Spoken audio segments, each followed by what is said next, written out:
दोस्तों, बहुत बहुत स्वागत है मेरे YouTube channel learn with Ruby में। दोस्तों, मैं यहाँ पे हिंदी साहित्य की तैयारी करवा रही हूँ जो यूजीसी नेट से TGT PGT के लिए भी समान रूप से उपयोगी है। दोस्तों, जैसा कि आप देख रहे हैं, जो प्रीवियस ईयर क्वेश्चन है 2012 से 2019 उसका टारगेट मैं लेके चल रही हूँ कि इसके जितने भी प्रश्न हैं जो 2012 से 2019 तक, वो परीक्षा से पहले मैं आप लोग को करवा दूँगी। मैं 4-5 वीडियो बना चुकी हूँ और आज मैं लेके आई हूँ अगली प्रश्न, उससे आगे का कुछ प्रश्न मैं लेके आई हूँ। दोस्तों, इधर 3-4 दिन वीडियो नहीं बन पाया है, कुछ प्रॉब्लम हो गई थी, लेकिन अब ये जो वीडियो है वो कंटिन्यू आएगी। तो आज जो मैं प्रश्न लेके आई हूँ, ये जो दिसंबर 2012 का प्रश्न है, जो कि क्रम से लगाने वाले प्रश्न हैं। तो हमारे बहुत सारे दोस्त क्या होते हैं कि वो उसे याद कर लेते हैं कि हाँ, इसके बाद ये लेखक है, इसके बाद ये लेखक है, वो वहाँ पे गलती कर जाते हैं। क्या गलती कर जाते हैं वो आज मैं बताऊंगी। इससे सारे जितनी भी आपकी कन्फ्यूजन है वो आज मैं इसे दूर कर दूंगी। तो इसके बाद जो पहला प्रश्न देख लेते हैं कि कौन कौन है। पहला जो प्रश्न है, हजारी प्रसाद द्विवेदी, विद्यानिवास मिश्र, रामचंद्र शुक्ल और हजारी प्रसाद द्विवेदी, और यहाँ पे ये महावीर प्रसाद द्विवेदी, ये जो चारों लेखक हुए हैं, तो इनके जो इनके जन्म वर्ष के अनुसार क्रम से लगाना था। तो जब हम जैसे हमारे बहुत सारे दोस्त क्या करते हैं, जैसे इसे याद कर लेते हैं कि महावीर प्रसाद द्विवेदी के बाद विद्यानिवास आएंगे, इसके बाद रामचंद्र शुक्ल आएंगे, इसके बाद हजारी प्रसाद द्विवेदी आएंगे। लेकिन क्या होता है कि अगले फिर किसी एग्जाम में दो आ जाएगा यहाँ से, एक तो महावीर प्रसाद आ जाएंगे और विद्यानिवास मिश्र आ जाएंगे, लेकिन फिर दूसरे जो नए आ जाएंगे अगर, तब तो हम वहाँ पे फंस जाते हैं। इसलिए हमें क्या हो, जब भी हम प्रीवियस ईयर क्वेश्चन बना रहे हैं तो उसके लिए हमें सबसे जो इम्पोर्टेंट बात होती है कि जो भी कवि दिए हुए हैं या फिर जो भी रचना दी हुई है उसके प्रकाशन वर्ष हमें उसी समय याद कर लेना होता है। जब हम इसका याद कर लेंगे, जैसे हम ये दिसंबर 2012 का है, तो जब हम इसका याद कर लेंगे तभी हम जो इससे आगे का जो प्रश्न आएगा यानी कि 2013 का, उस पर हम जाएंगे, क्योंकि वो हमें एक एक रचना, एक एक कवि को देखना होता है। ये प्रीवियस ईयर प्रश्न पत्र बनाने का ही मतलब ये होता है कि एक प्रश्न से 4 प्रश्न आप बना सकते हैं, क्योंकि जो प्रश्न जो पूछा जाता है previous year same to same नहीं पूछा जाता है, उसको वो घुमा फिरा के पूछा जाता है। ये सिर्फ यूजीसी नेट के लिए ही नहीं, बल्कि जितने भी जनरल कंपटीशन के एग्ज़ाम होता है उसका अगर आप तैयारी कर रहे हैं और जो प्रीवियस ईयर प्रश्न जो बनाना है उसको ऐसे ही बनाना है कि एक एक बात को आपको ध्यान में देना होगा, उसको वहीं पे याद करना होगा, तभी आप इस प्रश्नों को सॉल्व कर पाएंगे। तो जो महावीर प्रसाद द्विवेदी है, इनका जो जन्म हुआ है वो 1864 ईस्वी में हुआ है, और ये जो हमारे हिंदी साहित्य में जो द्विवेदी युग हुआ है, ये युग परिवर्तक इन्हीं के नाम से, द्विवेदी जी के नाम से ही, महावीर प्रसाद द्विवेदी जी के नाम से ही द्विवेदी युग की शुरुआत हुई है। उसके बाद है विद्यानिवास मिश्र, इनका जन्म 1926 ईस्वी में हुआ है। मैं अपने वीडियो में बहुत बार बता चुकी हूँ कि विद्यानिवास मिश्र का जन्म 1926 में है। अगर आपने मेरे वीडियो को देखा होगा तो आपको ये प्रश्न आपको याद होंगे कि विद्यानिवास मिश्र का जन्म कब हुआ है। उसके बाद रामचंद्र शुक्ल जी का जन्म 1884 में हुआ है। उसके बाद हजारी प्रसाद द्विवेदी जी का 1907 में हुआ है। तो ये भी मैं बता चुकी हूँ। मैं देख लेते हैं कुछ चीज़ों को यहाँ पे कैसे याद करना है। मैं सबका तो नहीं बता सकती, लेकिन हाँ, कुछ चीज़ों को ज़रूर बता दूँगी कि विद्यानिवास मिश्र, तो हम सभी के जो ज़िंदगी में होता है कि विद्या और धर्म, हम सभी चाहते हैं कि अच्छे कर्म करे, कुछ धर्म करे और साथ ही कि विद्या अर्जित करे। तो वो हमारे ज़िंदगी में क्या होता है, स्पेशल होता है, यानी कि वो स्पेशल 26 जो अक्षय कुमार की मूवी है स्पेशल 26, वहीं से आपको याद कर लेना हो कि स्पेशल 26। स्पेशल 26 क्या है, एक तो विद्यानिवास मिश्र है, दूसरा धर्म जो मैं बोली हूँ, धर्म मतलब धर्मवीर भारती, इन दोनों का जो जन्म हो गया वो 1926 में हो गया। धर्मवीर भारती हो गए और विद्यानिवास मिश्र, इन दोनों का जन्म 1926 में हुआ है। उसके बाद है रामचंद्र शुक्ल, इनका जन्म 1884 में हुआ है। इसको जो मैं बता चुकी हूँ कि जब रामचंद्र शुक्ल जी का जन्म हुआ 1884 में, तभी भारतवर्ष की उन्नति हुई। भारतवर्ष की उन्नति यानी कि जो हमारी निबंध है, जो हमारी यूजीसी के पाठ्यक्रम में शामिल किया है कि भारतवर्ष उन्नति कैसे हो सकती है, तो उसका भी जो प्रकाशन वर्ष है वो 1884 है। तो यहाँ से आपको 2 रचना याद हो गई, भारतवर्ष उन्नति कैसे हो सकती है, भारतवर्ष उन्नति, और साथ ही आपको ये याद हो जाएगा कि रामचंद्र शुक्ल जी का जन्म 1884 ईस्वी में हुआ है।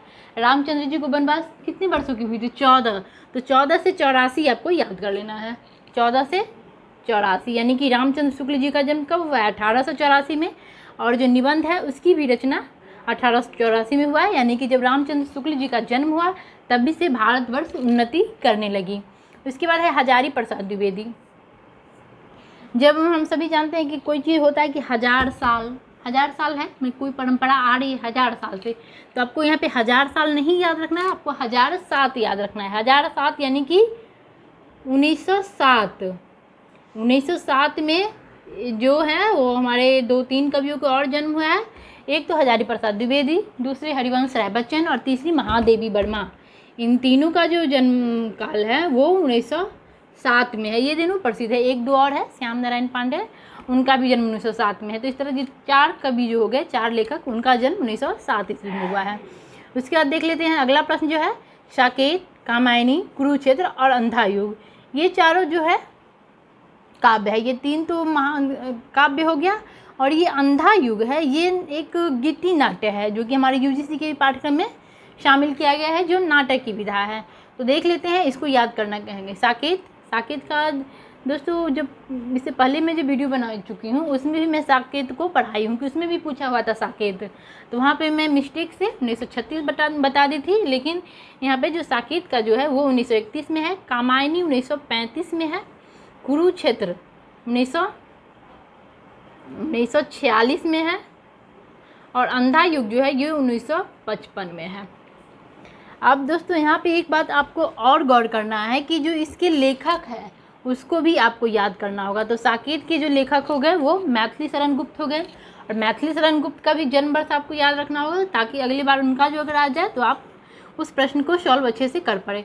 तो मैथिली शरण गुप्त का जन्म 1886 ईस्वी में हुआ है। कामायनी में जयशंकर प्रसाद, उनका जो जन्म हुआ है 1889 में। उसके बाद कुरुक्षेत्र यानी कि रामधारी सिंह दिनकर, उनका जो जन्म है 1908 ईस्वी में है। जो अंधा युग, धर्मवीर भारती 1926 में है। मैं यहाँ पे चर्चा कर चुकी थी धर्म और विद्या, तो यहाँ पे ये रचना हो गई। उसके बाद देख लेते हैं कि मैं इसको भी बता चुकी हूँ, अगर जय की जयकारा 89 बार लगाइएगा तभी प्रसाद मिलेगा। मैं बता दूँ जयशंकर प्रसाद वाले वीडियो में, और दिनकर का भी बता चुकी हूँ कि दिन में 8 बार हरे कृष्ण बोलना चाहिए, दिन में 8 बार, यानी कि रामधारी सिंह दिनकर 1908 ईस्वी में हुआ है। तो आपको यहाँ पे ये भी याद करना पड़ेगा। उसके बाद जो देख लेते हैं, अनुराग बांसुरी, मृगावती, ज्ञानदीप और इंद्रावती, ये चारों जो है, ये जो सूफी काव्य हुआ, काव्यधारा जो हुआ है हमारे हिंदी साहित्य में,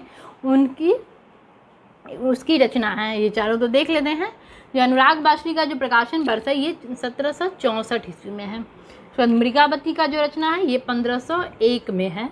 उसके बाद ज्ञानदीप जो है ये 1619 में है। उसके बाद जो इंद्रावती है ये 1744 में है, ये 1744 में है। अब तो देख लेते हैं कि अनुराग बांसुरी और इंद्रावती, इन दोनों के जो कवि हुए हैं वो नूर मोहम्मद हुए हैं। इसका मैं ट्रिक भी बता चुकी हूँ कि मोहम्मद क्या करते हैं, इंदिरापुर में बांसुरी बजाते हैं। तो अनुराग बांसुरी और इंद्रावती नूर मोहम्मद का है कि मोहम्मद इंदिरापुर में बांसुरी बजाते हैं। उसके बाद मृगावती है, मृगावती कुतुबन का है। ये शायद कितनी बार मैं बता चुकी हूँ, और ये प्रीवियस ईयर में भी एक बार पूछा हुआ था, डायरेक्ट पूछा हुआ था कि मृगावती के लेखक कौन है। उसके बाद है जो ज्ञानदीप, ज्ञानदीप किसका है, तो ज्ञानदीप है शेख नबी का, यानी कि शेख जो है वो क्या करता है, ज्ञान बघाड़ता है। कोई नवाब है शेख नबी, वो ज्ञान बघाड़ता है, यानी कि ये ज्ञानदीप है। उसके बाद जो अगला प्रश्न देख लेते हैं कि अशोक के फूल, अर्धनारीश्वर, आत्मनेपद और श्रृंखला की कड़िया, ये चारों जो है ये चारों निबंध है। तो इसको देख लेते हैं, इसकी प्रकाशन वर्ष क्या है। अशोक का फूल 1948 ईस्वी में आया है। अर्धनारीश्वर जो है ये अर्धनारीश्वर 1952 ईस्वी में आया है। उसके बाद आत्मनेपद जो 1960 में है, और श्रृंखला की कड़िया 1942 में है।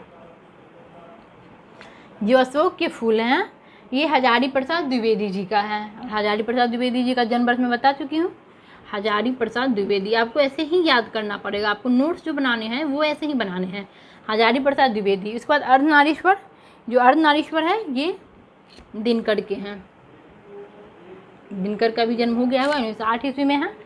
उसके बाद जो है ये आत्मनेपद, ये अज्ञेय के है, अज्ञेय का जन्म 1911 ईस्वी में हुआ है। उसके बाद श्रृंखला की कड़िया, ये महादेवी का है, महादेवी जी का जन्म कब हुआ है, तो 1907 ईस्वी में हुआ है।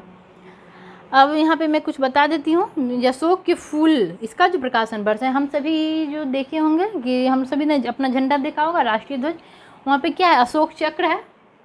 तो हमारा देश कब आज़ाद हुआ था, 1947 में आज़ाद हुआ था। तो इसका जो प्रकाशन वर्ष 1948 है। यानी कि जब मान ऐसे याद रखना है इसको कि जब जो झंडा जो बना था हमारे देश का 1948 में बना था, और उसमें जो अशोक चक्र है वो क्या है, अशोक के फूल है। अशोक चक्र से याद रखना है अशोक के फूल, और ये 1948 ईस्वी में है। उसके बाद दोस्तों एक अर्धनारीश्वर, ये तो निबंध है, लेकिन अर्धनारीश्वर एक उपन्यास भी है, और ये किनका उपन्यास है आपको कमेंट में बताना है। ये आप लोग का होमवर्क है। अब मैं रोज़ एक प्रश्न को आप लोग को होमवर्क दूंगी। उसका जो देख लेते हैं, परीक्षा गुरु, निसहाय हिंदू, ठेठ हिंदी का ठाठ और देहाती दुनिया, ये चारों क्या है, तो ये चारों जो है ये उपन्यास है। तो परीक्षा गुरु का जो प्रकाशन वर्ष हुआ है वो 1882 ईस्वी में हुआ है, और हमारे यूजीसी के पाठ्यक्रम में इसे शामिल भी किया गया है। और उसके बाद निसहाय हिंदू का जो प्रकाशन वर्ष है 1890 में, ठेठ हिंदी का ठाठ ये 1899 में, और देहाती दुनिया 1926 में है। परीक्षा गुरु है ये श्रीनिवास दास, इसका जो ट्रिक मैं बता चुकी थी कि श्री गुरु, जब भी हम हनुमान चालीसा पढ़ते हैं तो पहला ही लाइन है श्री गुरु, श्री से श्रीनिवास और परीक्षा गुरु से गुरु, श्री गुरु। तो इस बार निसहाय हिंदू जिसके जो हम हो गए राधा कृष्ण दास,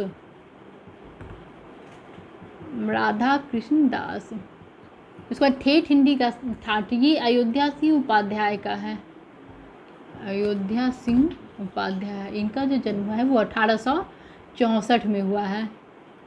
इसके बाद देहाती दुनिया ये शिव पूजन सहाय का है, और ये प्रथम जो आंचलिक उपन्यास है कहा जाता है देहाती दुनिया को कि प्रथम आंचलिक उपन्यास है। उसके बाद जो हमारा अगला प्रश्न है कि अनाम दास का पोथा, पुनर्नवा, बाणभट्ट की आत्मकथा और चारू चंद्रलेख, ये जो है ये हजारी प्रसाद द्विवेदी जी है उनकी उपन्यास है। तो अनाम दास पोथा का प्रकाशन वर्ष जो है 1976 ईस्वी में है।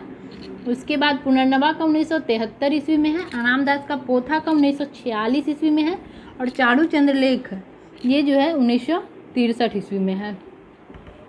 दोस्तों जब मैं हजारी प्रसाद द्विवेदी जी के उपन्यास को करवा चुकी हूँ, वहाँ पे मैं ये ट्रिक भी बता चुकी हूँ कि हजारों आत्मकथा लिखे, यानी कि हजारों से हजारी प्रसाद द्विवेदी आत्मकथा से बाणभट्ट की आत्मकथा और लिखे से चारू चंद्रलेख, हजारों आत्मकथा लिखे, लेकिन पुनर्नवा जैसा पोथा किसी का नहीं है।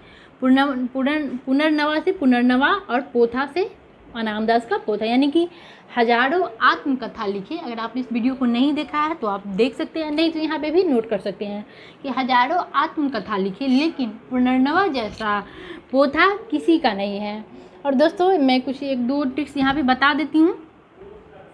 जो चारू चंद्रलेख है इसका जो प्रकाशन वर्ष है वो 1963 ईस्वी में है। इसको कैसे आप याद कर सकते हैं, इसमें जो वर्ण है इसको आपको गिनना है, 1 2 3 4, ये 9 और 10 को आधा माना हुआ तो इसको एक ही में लगा दीजिए, 1 2 3 4, और उसके बाद 5 6 से आप यहाँ 6 लिख दिए। उसके बाद देखिए अब इसको आधा आधा कर दीजिए, 1 2 3, यानी कि 63।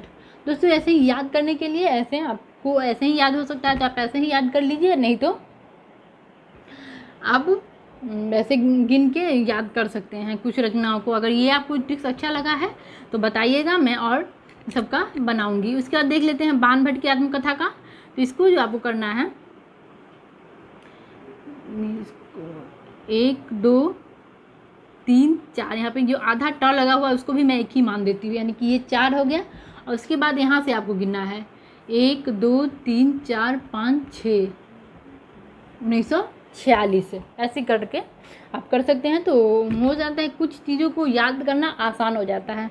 उसके बाद देख लेते हैं अगला प्रश्न जो है 11 वर्ष का समय, दुलाई बाली, पंच परमेश्वर और दोपहर का भोजन। ये जो है ये हमारी कहानी है। जो 11 वर्ष का जो समय है ये 1930 में है और ये रामचंद्र शुक्ल जी का है। और इसका दुलाई बाली जो हमारी कहानी में भी शामिल किया गया 1907 में है, ये बंग महिला का है। पंच परमेश्वर ये जो है ये 1916 में है। और ये प्रेमचंद्र जी का है, मुंशी प्रेमचंद्र का। दोपहर का भोजन ये जो है ये 1956 में है और ये अमरकांत का है, अमरकांत। और अमरकांत का जो प्रकाशन वर्ष है वो 1925 में है। देख लेते हैं समय। समय हम क्या जानते हैं, मतलब दिन में जो 3 पहर होते हैं, मान लीजिए सुबह दोपहर शाम, तीन ही होता है, सुबह दोपहर शाम, यानी कि 1903। ये दुलाई वाली 1907, यानी दुलाई से आपको याद रख सकते हैं कि चेहरा क्या होता है। इस कहानी में भी तो होता है कि जो उनका दोस्त रहता है वो दुलाई वाली बना अपने चेहरा को ढका रहता है। तो हम सभी जानते हैं, हम सब सुने होंगे कि दुनिया में सात जो होता है ना कि 7 तरह के चेहरे होते हैं, तो 7 से आप इसे यहाँ पे याद कर सकते हैं 1907। दुलाई मतलब चेहरा, और चेहरा कितना होता है दुनिया में, एक जैसा यानी कि 7 प्रकार का होता है, तो यानी कि 7। उसके बाद देख लेते हैं पंच परमेश्वर का देख लेते हैं। 1 2 3 4 5 6 7 8, 8 दूना 16, यानी कि 1916। उसके बाद देख लेते हैं कि चंद्रगुप्त, अजातशत्रु, राजश्री और ध्रुवस्वामिनी, ये चारों जो है जयशंकर प्रसाद के नाटक है।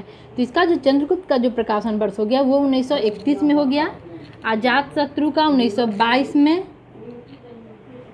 राजश्री हो गया 1915 में, और उसका ध्रुवस्वामिनी हो गया 1933 में। दोस्तों, अगर आपने जयशंकर प्रसाद के नाटकों को क्रम से कैसे लगाना है, इस वीडियो को आपने नहीं देखा है, क्योंकि यहाँ पे तो 4 ही नाटक दिया हुआ है, लेकिन उनके लगभग 10 नाटक होंगे।